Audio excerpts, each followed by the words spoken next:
Más consentidora que quién sabe qué.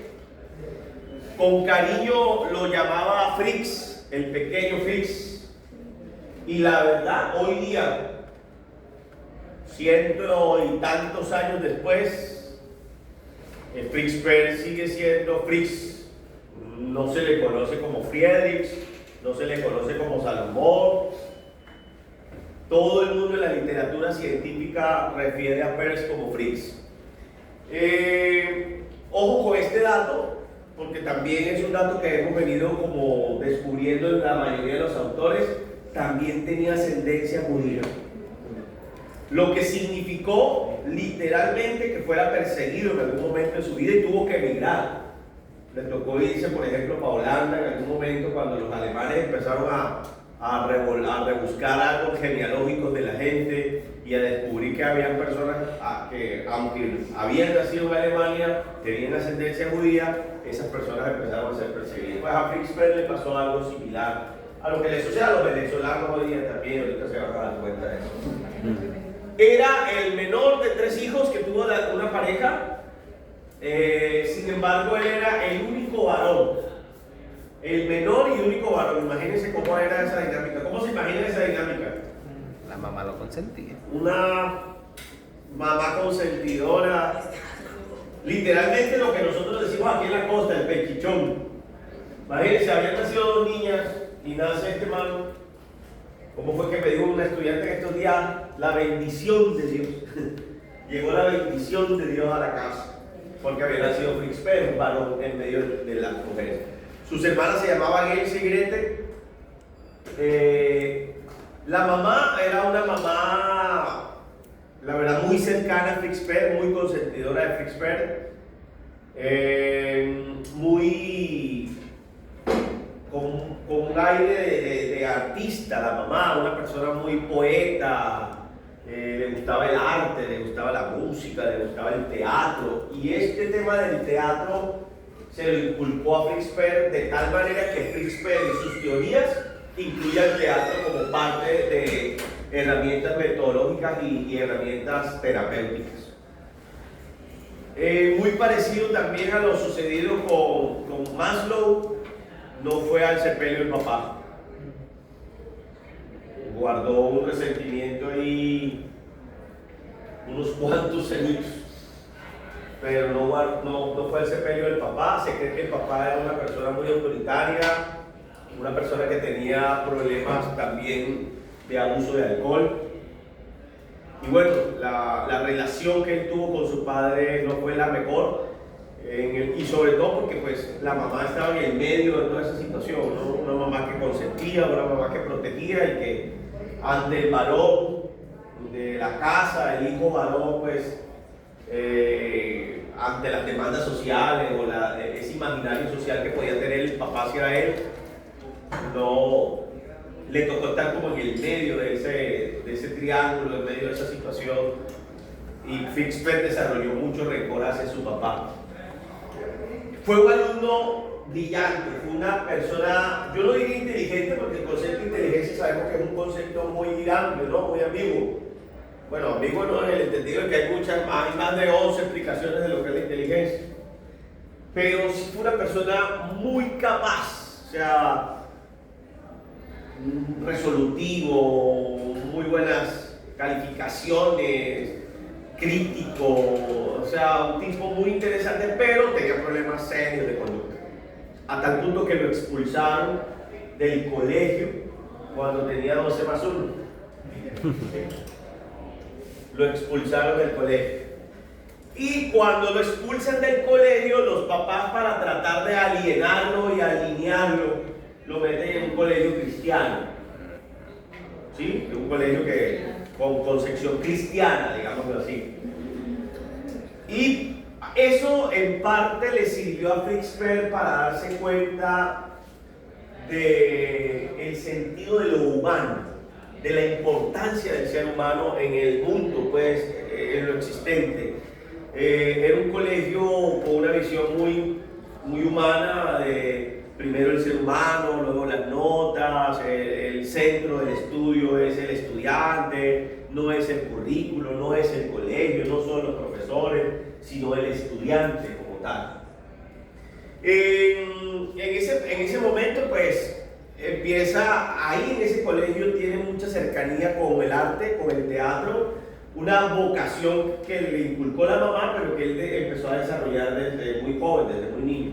A Fritz Perl le gustaba mucho el teatro, tanto que en sus años mozos, Fritz Perl frecuentaba muchos teatros, muchas tabernas, bares, donde había unos movimientos culturales que se estaban dando en la época y ahorita los mencionaremos, donde él tomó algunas cosas interesantes. Lo que sí es cierto es que Fritz Perl fue una persona muy disruptiva, ¿no? O sea, casi que podríamos decir que rebelde. O sea, como un rebelde, yo diría con causa, ¿no? Porque pues, hay rebeldes sin causas y hay rebeldes con causa. Fritz Perl fue un rebelde con causa, fue una persona que tuvo claro qué era lo que quería, hacia dónde quería llegar, y bueno, siguió como materializando las cosas que él quería lograr. En 1900, cuando tenía 22 años, terminó la carrera de medicina.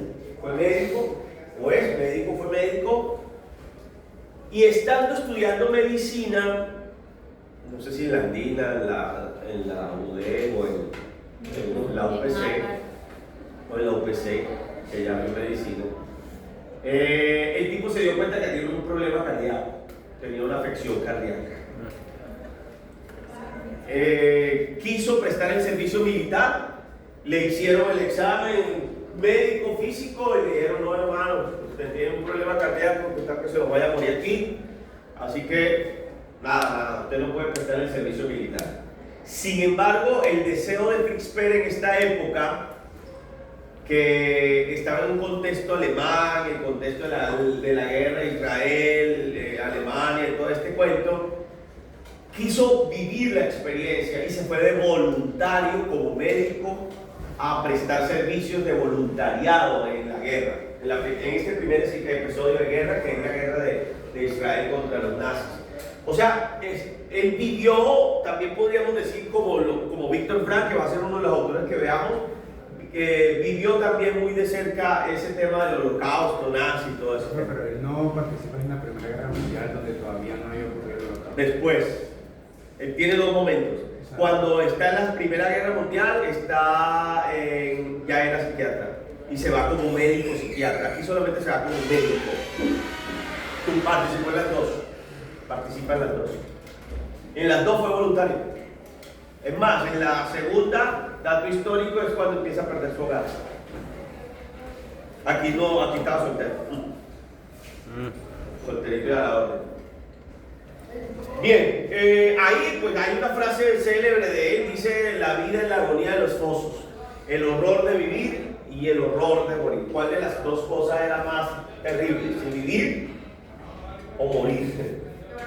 Una analogía bastante fuerte, una simbología bastante fuerte en la época. O sea, ¿qué era más difícil, qué era más terrorífico, qué era más difícil de llevar? Si la vida en un campo de concentración o la muerte en un campo de concentración. En 1920 termina el doctorado en medicina y la especialización de psiquiatría. Él fue psiquiatra, empezó a estudiar psiquiatría o terminó su psiquiatría y empezó a simpatizar con el pacto histórico. Empezó a simpatizar con los petristas. O sea, no, mentira, empezó a simpatizar con la política izquierdosa de la época. Fue izquierdoso. ¿Sí? Fue izquierdoso. El tipo era rebelde, yo qué culpa, pues. Pero el mal era un rebelde. Desde esta época tomó como fundamentos también filosóficos a Friedlander. Friedlander básicamente es el autor de la teoría de las polaridades. Friedlander dice que todo ser humano se maneja en polaridades, en polos. Toda mujer tiene algo de hombre, todo hombre tiene algo de mujer, todo ser humano tiene noche y día, amor y odio, guerra y paz, bondad y maldad, que nos movemos en polaridades y que hay un poco de cada cosa en cada uno de nosotros.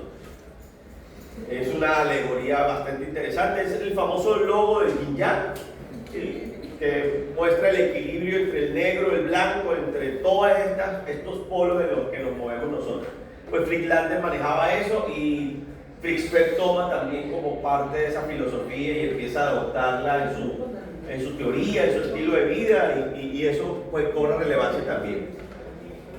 En 1923, tenía 30 años, tiene el sueño americano, quiere irse para Estados Unidos, está en Europa y se quiere ir para Estados Unidos, pero se quiere ir no por el hueco, ¿sí?, sino que se quiere ir legal, y lo que hace es tratar de convalidar su título de médico y de médico psiquiatra en Estados Unidos, pero el Ministerio de Educación Nacional, no entiendo, el Ministerio de Educación de la época le dice que no, que su título no se puede convalidar, y el tipo se decepciona y se devuelve para Alemania otra vez, decepcionado, muy triste, porque pues ese intento de convalidar su título, de prestar un servicio profesional allá, pues no. Y revisen a lo que sucede con los venezolanos en el mundo. Pregunten, hay muchos venezolanos, muchos mototaxistas o personas venezolanas en nuestras ciudades que allá en su país eran comunicadores, ingenieros, médicos, y bueno, les toca venirse aquí a trabajar en lo que puedan y en lo que puedan ubicarse, porque su título pues acá no tiene la relevancia o la legalidad, digámoslo así, no relevancia, no la legalidad que se debería tener para que ellos empiecen a operar con su profesión, con lo que estudiaron aquí en otro país. En ese mismo año, en 1923, se va decepcionado, vuelve y se ubica en Alemania, y allá conoce el psicoanálisis. Más que conoce el psicoanálisis, ya venía caminando con el tema del psicoanálisis, porque la psiquiatría de la época era psicoanalítica. Sabemos que Freud estaba, miren, en 1920, 1927, o sea, estaba Freud, pero de moda, estaba más pegado que el churro. O sea, en esa época Segismundo era el non plus ultra, y mucha gente quería ser psicoanalista. Es más, Fritz Perls quiso ser psicoanalista y estudió psicoanálisis y se formó en el psicoanálisis, y la exigencia de un psicoanalista para ser psicoanalista es que, además de estudiar psicoanálisis, que dura como 6 o 7 años el estudio de psicoanálisis, no es el que nosotros a veces hacemos aquí, que con un semestre ya queremos ser psicoanalistas, y con 5 años en una carrera donde ve uno de todo y ya quiere ser psicoanalista. El estudio de psicoanálisis es algo muy serio, muy profundo, esos son años y años de estudio.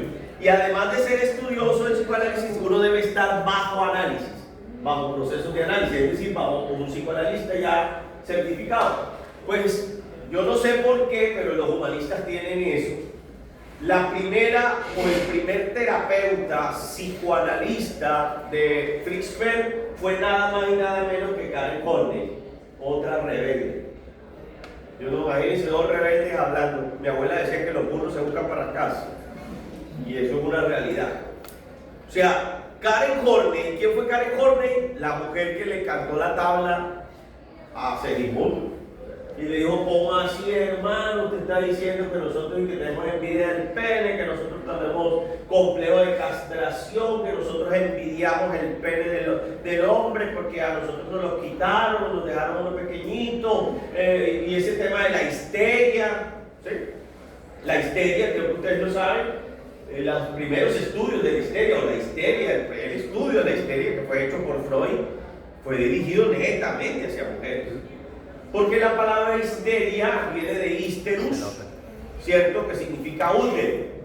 Por eso las mujeres le hacen una cirugía que se llama la histerectomía, cuando extirpan el útero. Ya cuando una mujer ha dado a luz, ya algunos médicos dicen que el útero, ya después de que ya la mujer lo usó, lo mejor es extirparlo, porque puede ser un riesgo para el cáncer, un riesgo para miomas, etcétera, etcétera, etcétera. Pero si ustedes se dan cuenta, Karen Horney en muchas cosas que le dijo a Segismundo tenía razón. Pues imagínense a estos dos personajes, un rebelde de la magnitud de Fritz Perls con una terapeuta y que Karen Horney. ¿De qué hablarían esos dos locos? O sea, hermano, Freud se está volviendo loco, pues, ¿qué hacemos nosotros? En fin. Pero bueno, esa fue su primera terapeuta. En 1927, miren este dato histórico. Empieza a trabajar con Kurt Goldstein. ¿Recuerdan a Goldstein? Goldstein fue el creador del concepto de autorrealización organísmica. el mismo que le dio trabajo a Abraham Maslow. Quiere decir que en el mismo laboratorio donde estuvo Maslow con Goldstein, también estuvo el señor Fritz Perls. Imagínense ese dato histórico ahí interesante. Sin embargo, la investigación de Fritz Perls estuvo dirigida hacia el tema de la percepción, hacia el tema del análisis y la interpretación de la información que reciben los sentidos. A Fritz Perls le interesaba mucho saber cómo las personas con problemas biológicos, porque Fritz Perls trabajó con personas que tenían lesiones cerebrales, cómo personas con lesiones cerebrales perciben las cosas de manera diferente o hacen situaciones, cumplen funciones ejecutivas o las funciones ejecutivas operan de una manera diferente. Miren, el tipo era hasta simpático. ¿Sí? Tan simpático era que estando ahí con Goldstein, imagínense, no, y tengan en cuenta esta imagen, porque esta imagen va a cambiar, ¿cierto? Lo que producen las drogas. Pero esta imagen va a cambiar. Estando con Goldstein, Fritz Perls conoce a la que sería el amor de su vida. Y aquí empieza la historia de amor, el chisme del amor de Fritz Perls. No, pero conoce a una mujer que se llama Lord Posner, que Lord se traduce como Laura, pero ojo con este dato porque este dato es muy interesante. Laura Posner o Lord Posner empieza a ser literalmente el soporte de él, su mejor amigo, su mejor amiga, sus befas, después fueron roomie, en fin, fueron parceros, tanto que Fritz Perls dice que le debe mucho a Laura Perls. Luego, pues ellos se casan, ¿cierto? Tienen 2 hijos. Ella asume el apellido de su esposo. Era una costumbre de la época. En una época en Colombia aquí se ponían ¿sí? El de Torres, de tal, de Rodríguez. O sea, la mujer se ponía el ¿cierto? Sin embargo, en la liberación femenina eso era muy ofensivo, porque la mujer no era un objeto, y como si que yo soy de alguien, ¿no? Bueno, en fin. Pero ella no solo conformándose con esto, asumió el PERS. Entonces, en la literatura científica de la psicología, sobre todo en este mundo de la teoría gestáltica, van a encontrar a Laura Perls, pero no vayan a pensar que es la hija o la hermana, es la esposa. Ella asumió el apellido completo de su esposo y se conoce en el mundo de la psicología como Laura Perls, literalmente. Tienen 2 hijos, sigue Perls en su proceso de psicoanálisis, se psicoanaliza con un amigo, y digo amigo, y esto es curioso lo que voy a decir, pero los terapeutas en esta época eran muy cercanos a sus consultantes, tanto que muchos de ellos se convertían en amigos. Que una de las cosas que uno dice a veces, ¿por qué los psicólogos dicen que uno no puede ser amigo? Que no... Bueno, hay muchas cosas que pensar y discutir y criticar, pero bueno, no nos vamos a meter en esos temas ahorita, en esas minucias psicológicas. En 1933 lo empieza a perseguir los alemanes y le toca salir pitado. Se fue desplazado por la violencia. Y se va en la capital de Holanda, se va para Ámsterdam. Y quiero decirles que le cayó la pelúa a la familia Perls. Le tocó duro.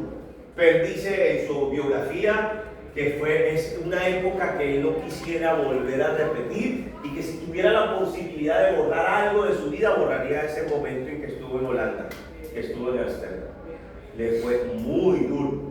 Le tocó mototaxiar, ¿cierto? Le tocó meterse en los lavaderos a lavar carros, o sea, le tocó ser mesero para sacar adelante a la esposa y a los 2 hijos. En ese escenario de las penurias económicas que tuvieron, las dificultades económicas y la escasez que tuvo, aparece un terapeuta que más que terapeuta fue amigo de él, se llamaba Ernest Jones.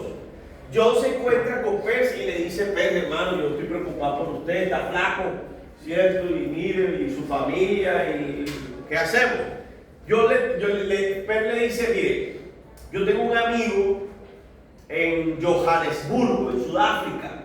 Ahí hay un hospital, están buscando médicos, psiquiatras, hermano, usted está desperdiciando sus talentos. Usted es una persona brillante, capaz. Ven, váyase para Sudáfrica, váyase para Johannesburgo y empiece a trabajar allá. El tipo se va para Johannesburgo, se radica allá, empieza a trabajar y económicamente su vida empieza a prosperar, empieza a cambiar. Quiero decirle que Fritz Perls fue un tipo que tuvo platica, ¿sí? Al final de los días tuvo sus recursos, tuvo bienes, tuvo casa, tuvo plata, tuvo ganado, el barrio lo tuvo, no le quiero. Pero fue un tipo que tuvo dinero, la verdad, alcanzó a almacenar buen dinero. Ahí en Johannesburgo abre el primer instituto sudafricano de psicoanálisis, imagínense. En Johannesburgo abrió un instituto, pero no todavía la gestalt no estaba consolidada ni se había creado. Y abre un instituto de psicoanálisis. El deseo de Peirce era ser psicoanalista. Y respeta esa línea y se va por esa línea. En 1936 escucha que Segismundo va para un congreso en Checoslovaquia. Segismundo y todo el combo, Reis, Otto Rahn, mucha gente, y se iba para el congreso de psicoanálisis, un congreso internacional de psicoanálisis que se celebró en 1936 en Checoslovaquia. Y dice: esta es la oportunidad de oro que yo tengo. Se va como ponente, presenta una ponencia que se llamaba Resistencias Orales, algo que él estaba investigando, que él creía era psicoanálisis. Y dice: quiero conocer a Segismundo, quiero conocer a Freud, quiero que Freud me dé la bendición para ser psicoanalista, en pocas palabras, ¿sí? Pero en el libro que les menciono, la autobiografía que él hace, Peirce dice que fue el encuentro más frío y distante que tuvo con una persona, y lo vivió con Freud. Dice Fritz Perls que ni lo saludó, o sea, medio lo miró y ya. Es más, él lo refiere así: fue una mirada fría, distante y breve la que yo tuve con Segismundo. Y desde ese día, pues, Fritz Perls, el psicoanálisis, como que empezó él a tener sus recelos con el psicoanálisis, precisamente por el trato que le dio Segismundo a Peirce en este congreso. En el 42, si no me equivoco, sí, correcto, publica el primer libro, Fritz Perls, un libro que se llamaba Ego, Hambre y Agresión, o Yo, Hambre y Agresión, un libro en donde Laura, su esposa, fue la coeditora, la coequipera, su coautora. Laura fue su escribana, su traductora, en fin, fue también una mujer muy inteligente, muy capaz, lo ayudó a él en todo. Yo creo que Fritz Perls sin ella no hubiera llegado donde él llegó.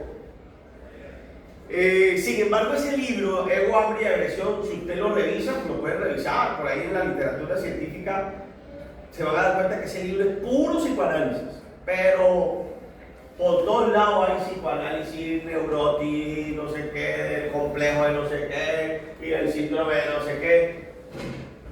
Peirce, para esa época, todavía escribía pensando en la posibilidad y en el sueño de ser psicoanalista. En 1947, ya es médico psiquiatra, aparece en la Segunda Guerra Mundial y él se va otra vez para la Segunda Guerra Mundial y se va de voluntario en una segunda oportunidad. Y en este momento empieza literalmente a alejarse de su esposa y de sus hijos. Era una ir y venir de viajes, de desplazamientos, que lo empezaron a alejar de su esposa y de sus hijos. En 1947, ya tenía 53 años, Fritz Perls nunca perdió ese sueño americano. Y en el 47 se va para Estados Unidos. Ya tenía una serie de reconocimientos en la comunidad científica, en la academia. Aquí ya le reconocen su título. Sin embargo, muchas cosas que decía Peirce que hacía Fritzberg no era bien recibida, no era bien vista. Mucha gente le decía que lo que él hacía no era psicoanálisis. No entendían por qué Peirce combinó la percepción con los estudios de Goldstein, por qué le metió cosas de Maslow, por qué hablaba del crecimiento, de la realización, de la autorrealización, y por qué tenía que meter que la fase oral, que la fase anal, que la neurosis. La gente no entendía ese revuelto, ese tutti frutti que tenía Fritzberg en la época. Entonces no fue muy bien recibido. Sin embargo, fue una época en donde avanzó en sus teorías, en sus postulados, en sus ideas. Laura y sus dos hijos llegan a Estados Unidos en 1948, un año después de que él ya estaba allá. Fritzberg empezó desde esta época, ya empezó a tener algo personal que lo empezó, es mi apreciación, con todo el respeto lo voy a decir, pero creo que desde esta época Fritzberg fue cuando ya se le empezó como a correr la teja al mar. Empezó a visitar bares porque donde había un viso de rebeldía, él estaba ahí. ¿Quiénes eran los rebeldes de la época? La raza negra en Estados Unidos. La raza negra en Estados Unidos empezó una manifestación de rebeldía interesante y fue a través de la música, el jazz específicamente. Entonces el jazz, como una manifestación de rebeldía social, fue acogido por Fritzberg. Y Fritzberg empezó a mezclarse con negros, con el extranjero, con la gente que hablaba español, con el alemán, con el turco, y todas esas influencias de tantas culturas, de tantas cosas que Fritzberg analizaba, veía, escuchaba, vivía también, porque él las empezó a vivir, significaron para él, la verdad, el hecho de que su vida empezara a aceptar grandes de esas cosas.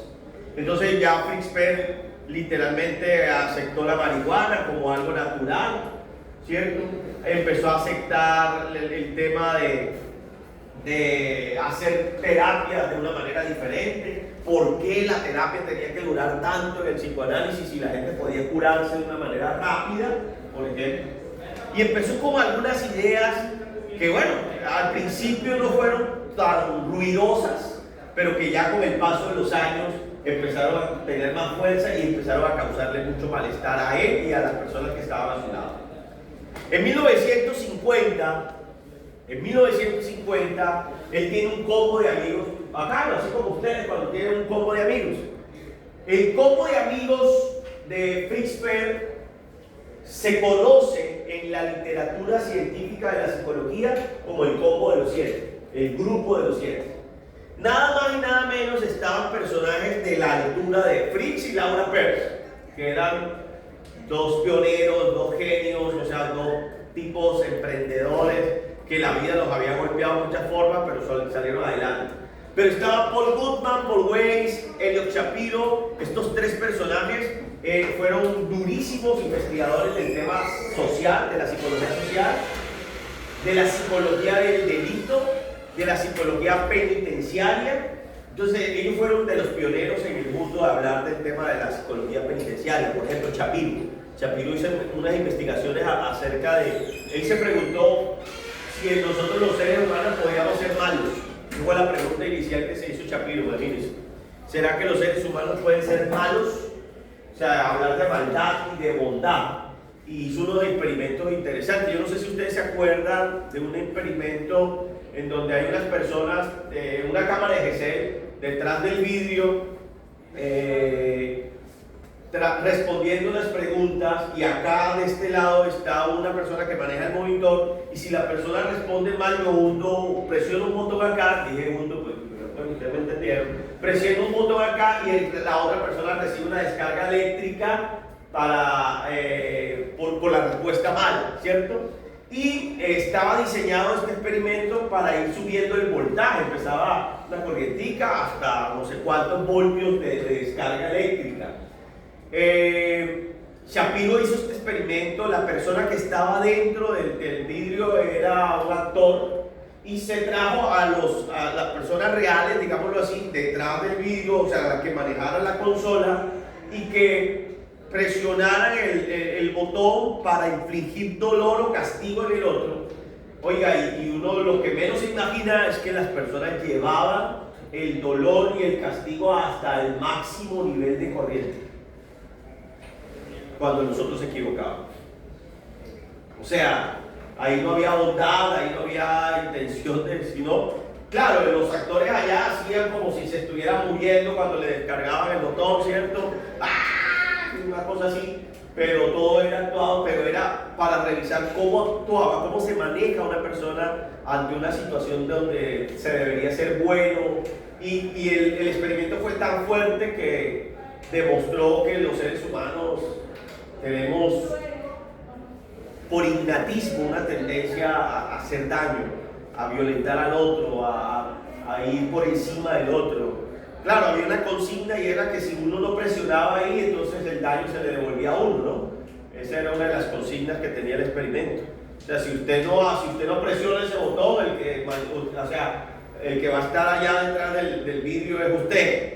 Entonces, presiónelo ahora, hermano, porque si usted no lo presiona, el que va a gritar más adelante es usted. Entonces, creo que 2 de 10 personas declinaban del experimento y le decían al investigador, no, yo no voy a hacer. Pero 8 personas de 10 y aumentaban los voltajes de la descarga eléctrica hacia nosotros. ¿Qué haría usted en ese caso? Bueno, Elliot Shapiro, Silvera Esther Eichmann e Isadora Fromm, la hija de Eric Fromm, un grupo, miren, pero brillantísimo, gente intelectual, gente muy capaz. Es más, con ese grupo, en 1951, un año después, publican un segundo libro o el primer libro de lo que se conoce como Gestalt Therapy o terapia gestáltica. Ya se crea la terapia gestáltica en cabeza de este grupo, claro, en cabeza de Fritz Perls, porque pues él es como el pionero y el autor de este rollo, porque desde que estaba con Goldstein ya él estaba experimentando, investigando el tema de la percepción. Aquí sucede algo interesante. En 1952, un año después de que publicaran el libro, pues los Perls ya están viviendo en Estados Unidos, ya tienen el grupo de los 7, es decir, los Perls, Laura y Felix, con los 5 amigos, y fundan en Nueva York y en Cleveland los primeros institutos gestálticos. Entonces, montan un instituto en Nueva York y montan un instituto en Cleveland. Porque esto, perdonen lo que voy a decir, esto es una empresa, son institutos de formación de gestal, en la actualidad todavía existen.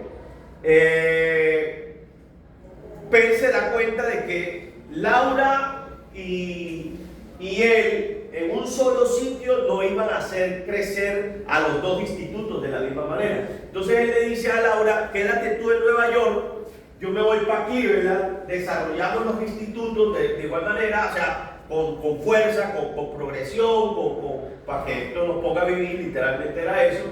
Tú te quedas con mis 5 amigos, o sea los 6 allá, y yo me voy para aquí, ¿verdad? Yo solo a darle al instituto. Vamos a trabajar así. Este tema empezó también, Perls empezó a viajar. Perls lo invitaba, se cree no, Fritz Perls llegó a Argentina, Fritz Perls llegó a México, Fritz Perls llegó a Europa, pues era un reconocido ya terapeuta en el mundo. Fritz Perls viajaba muchísimo, lo invitaban muchísimo a viajar, y esto ya empezó a pasarle factura a la relación con Laurita. Porque el man, pues en medio de sus viajes, empezó también a embarrarla, ¿cierto? ¿Sí?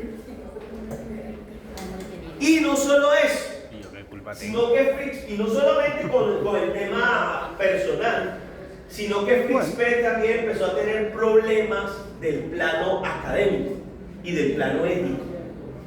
Imagínense que el man, él mismo lo dice, llegó a decirle a sus consultantes que consumieran y les daba a consumir droga ayudar en su proceso terapéutico. Hacía terapias de grupo y hoy la terapia de grupo es todo el mundo en cuero. Oiga, ¿y sabe qué era lo más chistoso? Que la gente, pues sí, les hacían caso. Mire, se cree que Fritzper, y no es un mito lo que voy a decir, pero Fritzper es, mire, Fritzper es al hipismo lo que Jesucristo es al cristianismo. O sea, el man tenía una capacidad y una credibilidad en la gente, o sea, inimaginable. La gente creía que Fritzper sanaba, que Fritzper tenía poderes para sanar. Porque él era de la política que él decía que él no necesitaba muchas sesiones para sanar a la gente. Ahorita se va a dar cuenta, les voy a mostrar ahorita. Aquí está, este es el grupo de los 7, este es Fritz, siempre andaba como con un overol y siempre con una pipa, algún porro de marihuana, alguna vaina en la mano, siempre lo veía uno así. Esta es Laurita y ahí está Isadora y está uno de los amigos pues, del grupo de los 7. Fritzper, miren, él lo ha alcanzado a visitar presidentes de las naciones. Artistas, cantantes, actrices, actores.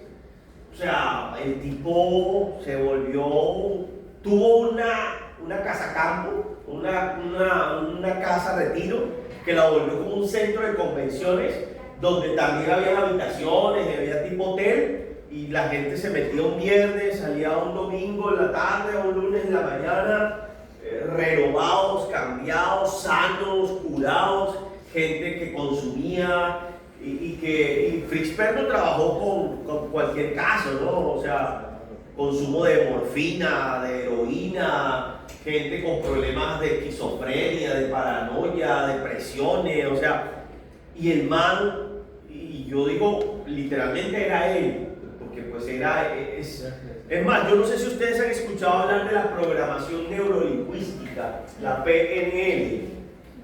La programación neurolingüística, haciendo un gran paréntesis, ¿de dónde nace? Nace del análisis que le hicieron a personajes como Fritzper, Eric Verne, Carl Rogers, Aldura. Ellos dejaron muchos videos grabados de sus intervenciones. Entonces, ¿qué vinieron? Hicieron Sálogo y un combo ahí. Empezaron a analizar los videos de esta gente, porque les voy a decir algo que es cierto en la psicología. Las ideas de estos locos, ellos como las tenían tan claras y ellos fueron los autores de ellos, o sea, ellos hacían cosas que nadie hará en el mundo. O sea, ellos se llevaron el conocimiento tras su muerte. Pero los de la programación neurolingüística que hicieron, empezaron a hacer un análisis de las formas en las que cada uno de ellos hacía intervenciones psicoterapéuticas y empezaron a encontrar unos patrones, unos códigos. Es como si hoy le dijéramos a la inteligencia artificial, analízame todos estos videos y mira cuáles son los patrones comunes que hacen estos investigadores. Eso fue lo que hicieron estos autores y empezaron a encontrar que había algunas cosas que eran como muy similares en la forma de trabajar de cada uno de ellos y crearon una teoría que hoy día es considerada una pseudociencia. Algunos la usan, otros no, pero la programación neurolingüística nace en el seno de esas cosas. Y este señor Fritzper, o sea, era, perdón, yo por eso les digo, era un genio. El tipo decía, es que yo con una sesión para mí es suficiente. Es más, ¿cuál es la tarea o el ejercicio que van a realizar? A la misma Gloria que entrevistó Carl Rogers, la entrevista ese señor. Entonces van a ver ese video de la entrevista que le hace Fritzper a Gloria, a la misma paciente. Y ustedes se van a dar cuenta la forma, la manera de que interviene Fritzper.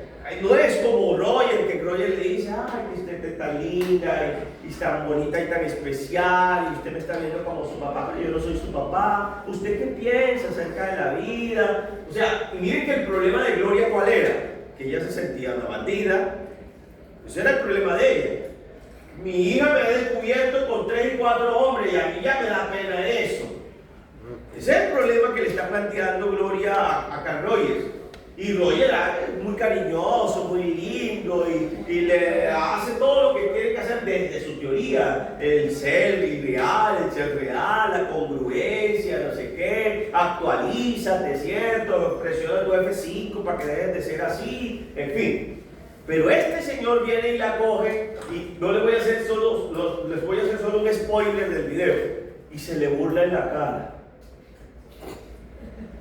Y le dice, ay, usted se cree una niña, usted se cree una niña. Así le hace, con el gesto que yo estoy haciendo y todo. Ese video es una locura.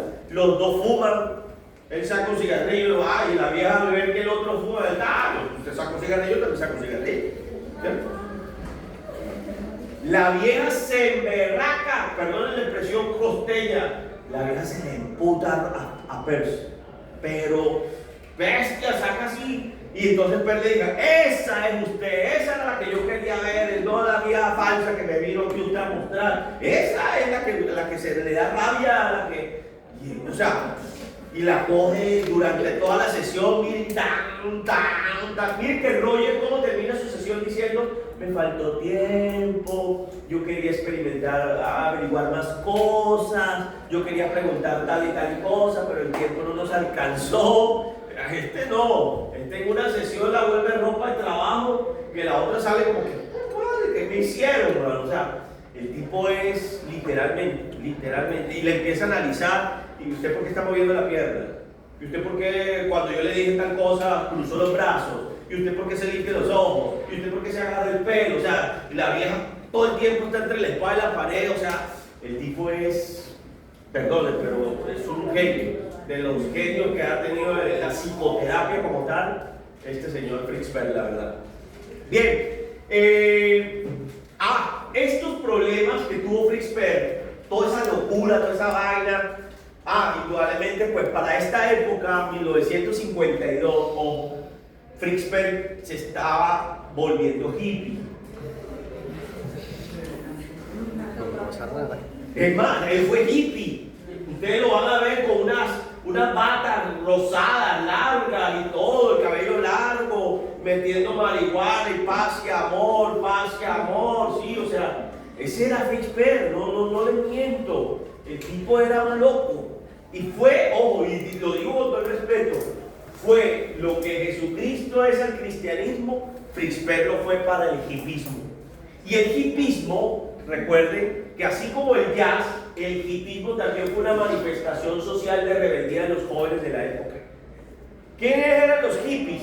Los que le dijeron al Estado, no, estamos cansados de usted, libertad de expresión, libertad de orientación sexual, libertad de... Los hippies crearon un festival de música, se llama Woodstock, en Estados Unidos. Oye, ¿usted sabe cómo terminó el festival? No, total. Pero pregúntame si no lo siguen haciendo, por ejemplo, lo siguen haciendo. El festival de Woodstock, ¿cuál fue? Eso era todos contra todos, ¿cierto? Y la gente tenía relaciones como perros ahí delante de todo el mundo, consumían drogas, alcohol, la música, y eran fiestas que duraban 4 o 5 días, una semana. ¿Sí? Hoy día, pues, indudablemente eso se reguló, pero ojo, nosotros aquí en Valledupar, con todo el respeto, y ojalá eso nunca llegue al valle, pero miren, yo recuerdo una vez, yo estudié en Manizales, mi pregrado, y una vez estuve en un concierto de esos de música metálica y rock, y ¿saben? Uno no tenía necesidad de llevar marihuana, uno nada más hacía así, y ya salió un trabajo. Fue esa vaina tan brava, man. Yo decía, no, ¿esto qué es? Sí, y esas así, son cosas que se viven en esas ciudades o esos lugares de esa magnitud como tal. Bueno, imagínense que toda esta vaina, pues, ¿qué mujer se llama? ¿Ustedes saben? Laurita le digo, no, hermano, ahora vela. Imagínense, o sea, yo aquí echando para adelante, aquí en Nueva York, y que el instituto, y usted por allá gastándose la platica, no, hermano. Y se separa de Laura. Se separa de Laura en 1956. Se separa de cuerpos, pero no de legalmente, ¿vale? Nunca se separó legalmente. Eso es otro dato histórico ahí. Y en ese momento se va a ir para Miami. Es que era avispado, ¿cierto? a ver bikinis allá en Miami. No, mentira. Se van para Miami. Y en Miami se recae con las afecciones cardíacas. Tiene un problema cardíaco. Él sabía que desde los 22 años tenía problemas cardíacos. Y imagínense una vida de excesos, de viajes de todo tipo, ¿no? Viajes astrales, viajes de todo tipo, pues claro, esa vaina pasó, le faltó factura. Y a los 63 años de edad recae de un problema cardíaco muy delicado, tanto que afectó su movilidad, afectó su capacidad respiratoria, su capacidad de esfuerzo físico. Pero como ante toda enfermedad uno necesita una enfermera, ¿cierto? ¿Ah? Nada, se buscó una enfermera que se llamaba Martifron, Martica. Pues la Martica pues terminó haciéndole masaje a Fritzper para ayudarlo a superar su enfermedad. Ya ustedes están pensando lo malo, ¿cierto? No he dicho nada. Y terminó pues Martica enredada con Martifron. Martifron con Fritzper. Esa ese amor de verano. Ese amor de verano le duró 2 añitos. Y en 1958 se separa de Martifron. 2 años que son suficientes para demandar al que sea. Ustedes sí lo sabían, ¿no? 2 años de convivencia con una persona se tipifican en la ley colombiana como unión libre. Así que cuando ustedes ya tengan por ahí 19 meses, 20 meses, volteese para su casa otra vez. Imagínense yo Oye, tú no tan mal, tan vergüenza. Pero se separa de Martifron en una relación que le dura solo 2 años. Marty lo ayudó mucho físicamente, él se recuperó físicamente y otra vez volvió a sus andanzas de viajar, de vivir. Fue a Israel, ¿cierto? Estuvo en Japón, aprendió de... Miren, y esta es otra caída de Fritzper. Fritzper aceptó el judaísmo, Fritzper aceptó el cristianismo, Fritzper aceptó el budismo zen, Fritzper dejó esa vaina de un tutti frutti en la cabeza ese man. Y eso, para mí es una de las razones por las cuales su vida empezó más a desordenarse. Porque perdió el norte. Perdone la expresión, pero eso, por ejemplo, en la Biblia fue lo que le pasó a Salomón, al rey Salomón. ¿Qué le pasó a Salomón? Tuvo 1000 mujeres. Qué loco, ¿no? Si uno con una está apurado, uno con 1000, ¿cierto? Pero tuvo 1000 mujeres. ¿Y qué pasó con Salomón? Que esta mujer creía en la diosa Papeleta, ¿cierto? Entonces Salomón adoraba a la diosa Papeleta, porque la mujer creía en la diosa Papeleta. Esta mujer adoraba al dios Pupitre, entonces creamos en el dios Pupitre.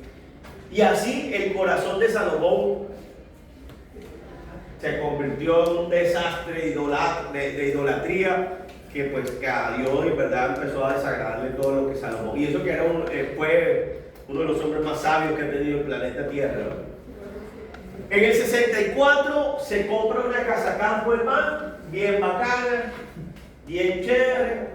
Instala ahí un centro de convenciones, lo llamó el Centro del Desarrollo del Potencial Humano. A ese centro era el que yo les digo, empezaron a buscarlo, a asistir, las terapias con Fritzper, eso era, Dios mío, eso era lo non plus ultra. El tipo tuvo dinero, pues me imagino que no cobraba barato, ¿cierto?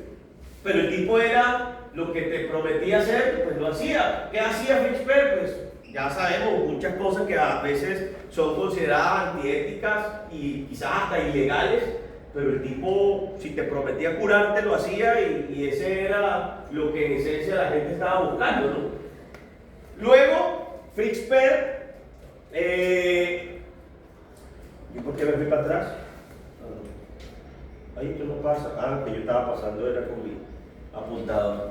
En el 65, 3 años después de que compra esa casa campo, se compra otra casa campo. Y esta casa campo más grande está al lado del mar, mírenla. Bueno, tú me pendeja, ahí está una casita ahí. Una pendejadita de casa ahí, no ahí. ¿Sí? Mírenlo, aquí está como el overol. Está como un overol, él se creía agrícola, ¿cierto? Ese las que les gustan los hombres agrícolas, miren, ya un buen partido. Ahí está con un combo de pacientes. Esas eran pacientes, esas las que vengan ustedes allá. Esas no eran amigas. Pacientes de allá de que iban a buscarlo a él, a hacer terapia y todo ese juego. Pero en 1965, ojo, otra vez enferma el man. Claro. Otra vez enferma el man y pues necesita otra terapeuta. Ya. ¿Cierto? Yo qué culpa. ¿Viste, don Omar? Sí, ¿Cierto? culpa. Otra terapeuta. Lo único es que esta terapeuta, adivinen, era 40 años menor que él.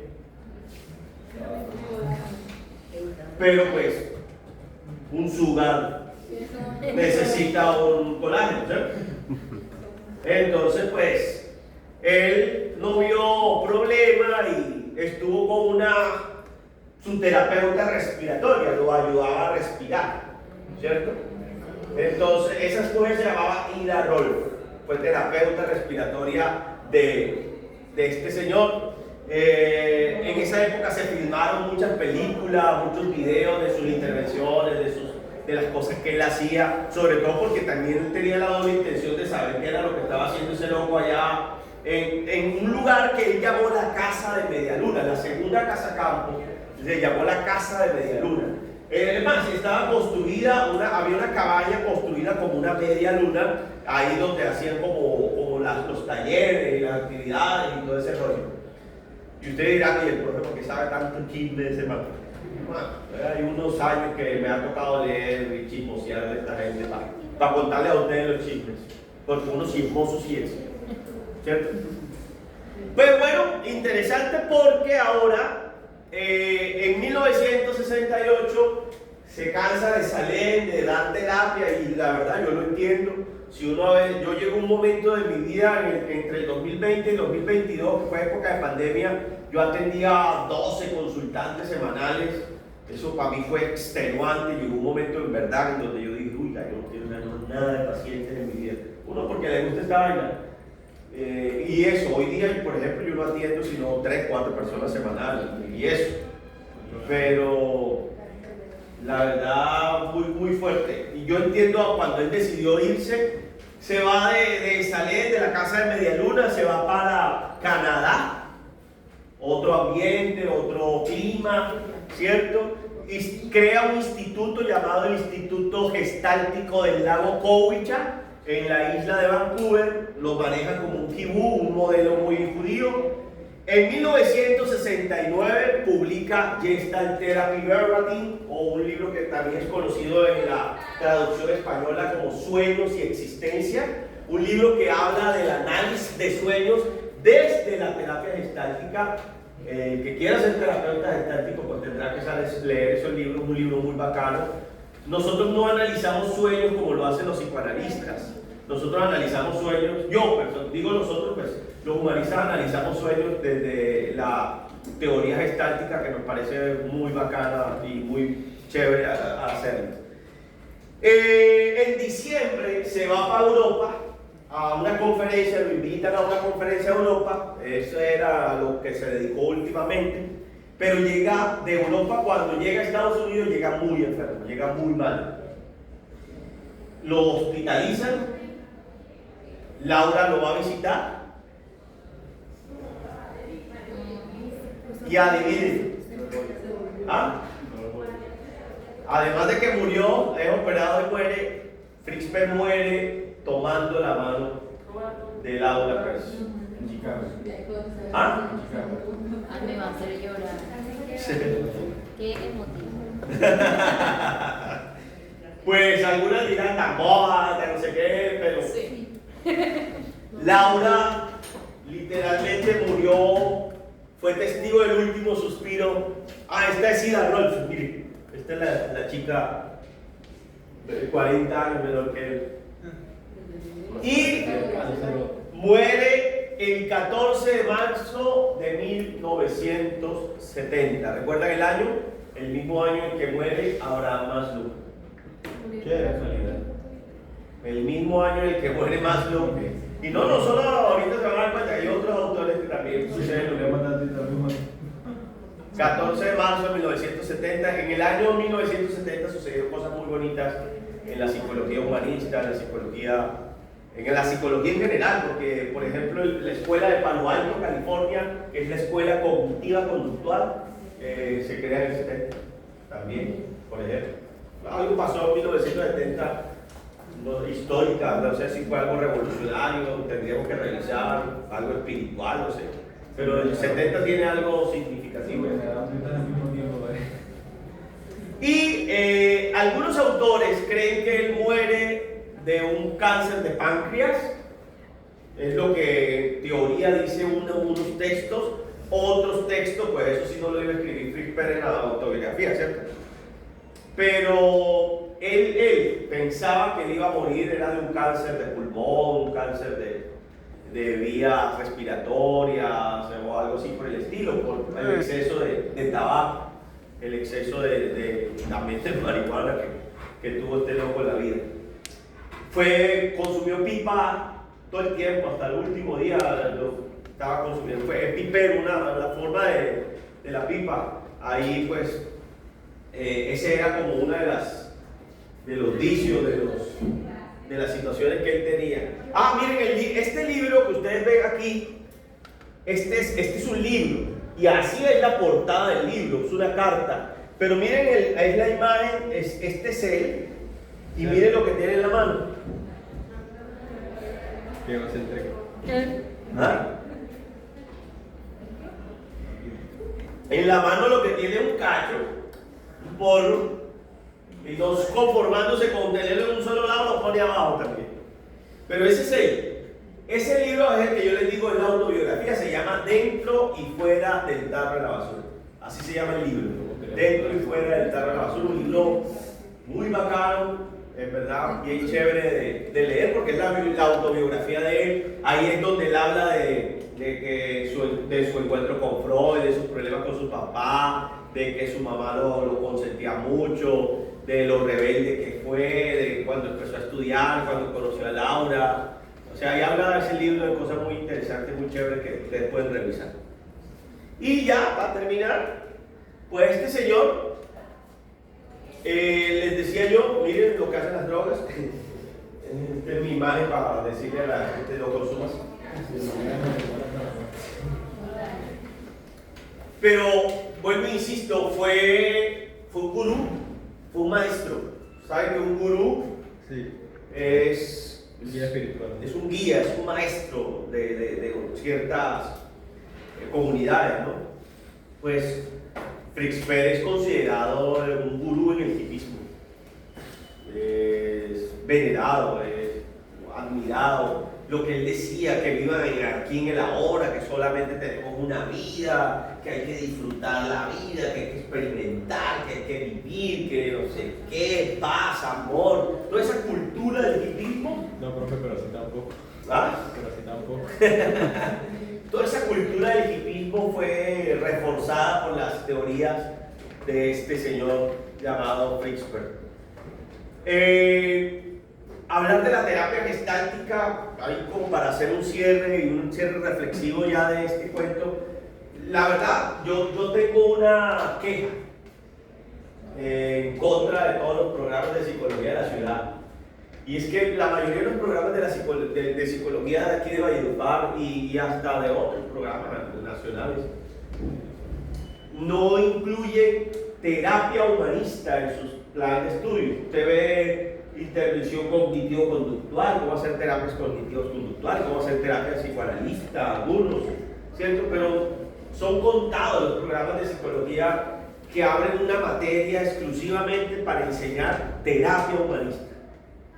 ¿Por qué? Hay dos razones puntuales. Primero, porque ustedes se están dando cuenta que una cosa hizo Rogers, otra cosa hizo Maslow, y ahora estoy presentándoles un tercer autor llamado Fritz Perls, que hace una cosa, entre comillas, completamente diferente a lo que planteó Rogers, a lo que planteó Maslow.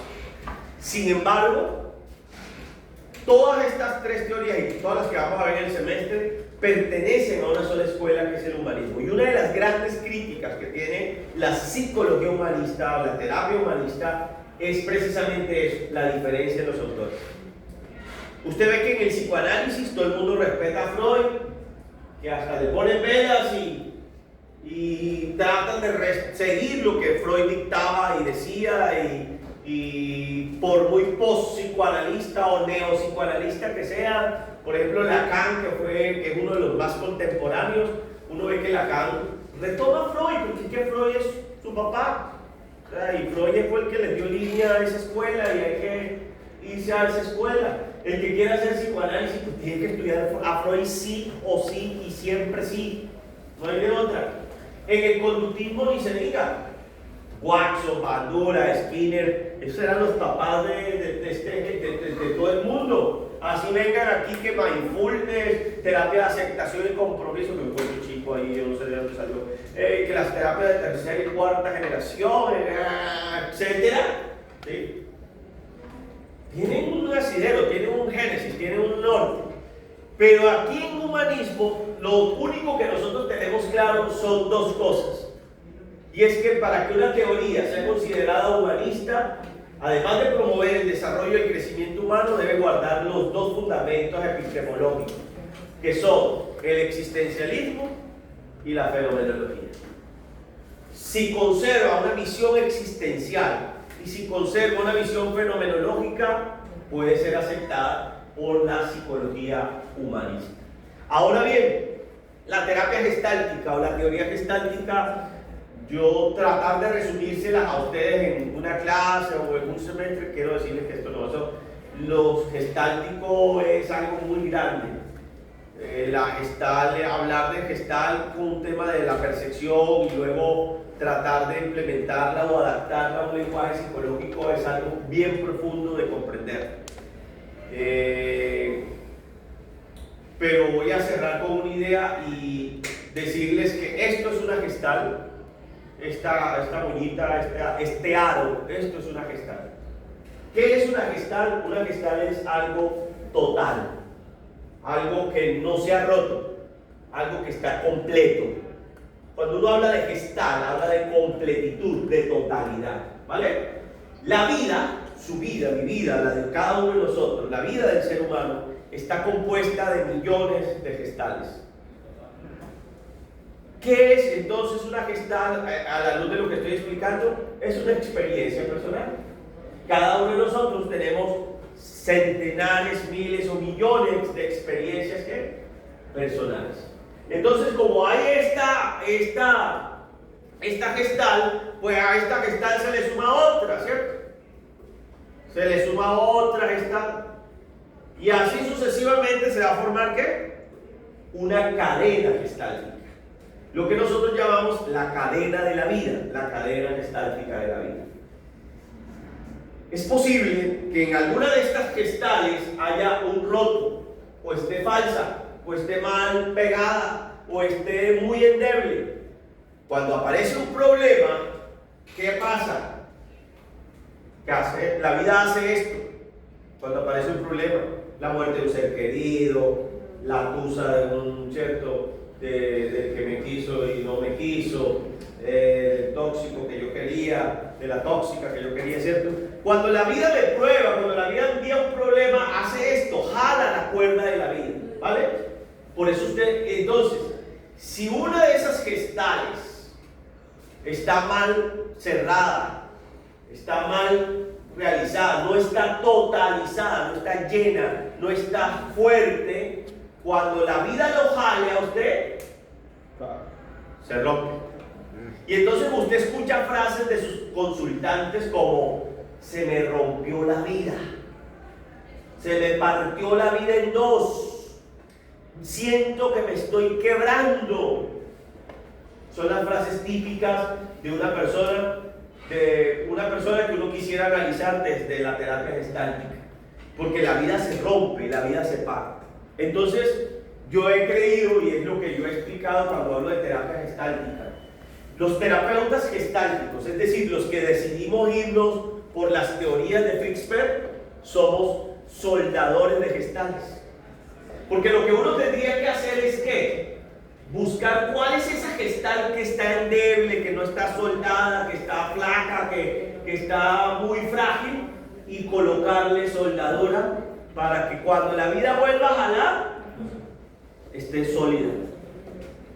Entonces yo me imagino, y es la metáfora que yo he usado cuando hablo de terapia gestáltica, yo me imagino que a un terapeuta gestáltico como con una careta de soldador, cierto, el mechero, cierto, y esa lamparita como de chispita mariposa que usan, cierto, mirando para ver a dónde es que voy a soldar la gestal. Y cuando hay una gestal, la verdad, cuando hay una gestal vacía, cuando hay una gestal que no está sólida, pues literalmente uno sufre y el malestar es grande, sobre todo porque la vida siempre tendrá dificultades, la vida no es estática, lo diría el sabio y filósofo Díaz, D, ¿cierto? Si la vida fuera estable todo el tiempo, sí, yo no bebería ni malgastaría la plata, sigo el filósofo Díaz, ¿cierto? Entonces, de eso se trata la terapia gestáltica. Y ojo, cuando yo les digo a ustedes nos faltaría tiempo, es porque cada uno de los autores que nosotros vamos a ver tienen técnicas terapéuticas particulares. La gestal, por ejemplo, tiene 3 técnicas terapéuticas. La primera de ellas son las técnicas expresivas, la segunda son las técnicas supresivas y las terceras son las técnicas integrativas o integradoras. Son 3 tipos de técnicas que maneja y que enseñó Fritz Perls. Cada una de ellas tiene más de 200 ejercicios, diría yo. Dentro de una de ellas está, por ejemplo, la silla vacía. ¿Han escuchado la silla vacía? Que uno le coloca una silla vacía al consultante y uno le dice al consultante, imagínese que ahí está el odioso de su esposo, ¿no? Ahí está su esposo, está su papá, ya sea una persona viva o muerta, ¿vale?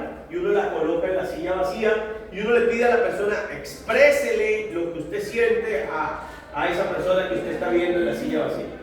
Y es una técnica teatral, porque nace en el teatro, porque a Fritz Perls le gustaba el teatro, pero que es usada mucho en psicología.